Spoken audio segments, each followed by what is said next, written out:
পুরস্কার বিতরণী পর্বে শামীম চৌধুরী যখন প্রথমবার মুশফিককে ডেকে পাঠিয়েছেন, এরপর আর তিনি দলের সঙ্গে যোগ দিতেই পারেননি। কারণ এক এক করে সবার সম্মাননা স্মারক তুলে নিতেই যেন ক্লান্তই হয়ে যাওয়ার হাল এই টাইগার ক্রিকেট গ্রেডের।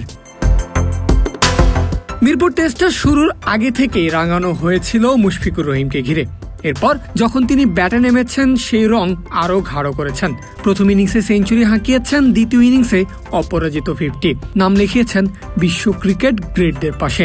এমন একটা ম্যাচে বাংলাদেশ জিতেছে 5 দিন শেষ হওয়ার আগেই। ব্যবধানটা অনেক বড়, 291 রানের। মুশির জন্য সাজানো ম্যাচের সেরা পারফর্মারকে। এখানেও স্ক্রিপ্টটা যেন বিধাতা লিখেছেন নিজের হাতে। এই ম্যাচের সেরা পারফর্মার মুশফিকুর রহিম নিজে। স্বাভাবিকভাবেই ম্যাচ শেষে দেখা গেল মহা এক আয়োজনও।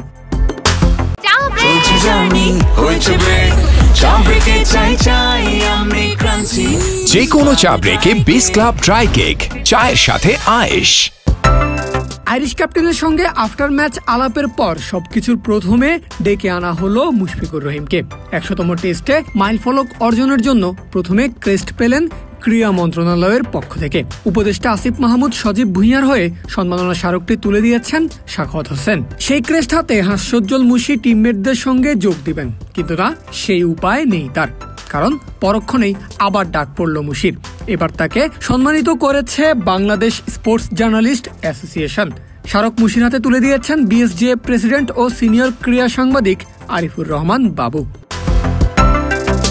এবার আর জায়গা থেকে নড়ার সুযোগটাও পাননি মিস্টার ডিপেন্ডেবল। কারণ এবার তাকে সম্মাননা জানাবে আরও একটি ক্রীড়া সাংবাদিক সংগঠন। বাংলাদেশ স্পোর্টস প্রেস অ্যাসোসিয়েশনের পক্ষ থেকেও 100 লেখা ক্রেস্ট তুলে দেন প্রেসিডেন্ট রিজওয়ানুজ্জামান।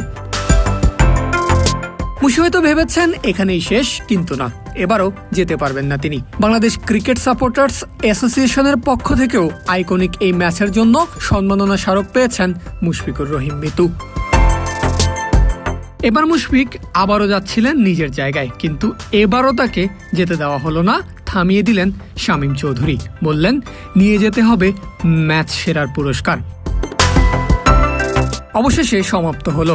ব্রডকাস্টিং বুমটা হাতে তুলে নিলেন মুশি এবং জানালেন এমন অর্জন নিয়ে নিজের অনুভূতি। মাথায় ব্যাগি ক্যাপ, গত 21 বছর ধরে এই ক্যাপটা পরেই মাঠে সর্বোচ্চটা দিয়ে আসছেন টাইগার গ্রেট, যার প্রমাণ তো স্পষ্টই দেখা যাচ্ছে।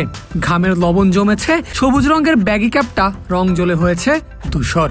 তবে মুশি জানিয়ে দিয়েছেন 100তম ম্যাচ উপলক্ষে তিনি নতুন একটা ব্যাগি গ্রিন ক্যাপ উপহার পেয়েছেন, আর সেটারও রং জ্বলা অবধি তিনি মাঠেই থাকতে চান, পারফর্ম করতে চান বাংলাদেশের জার্সির জন্য। পারভেজ আল হাসান, ক্রিক ফ্রেন্জি।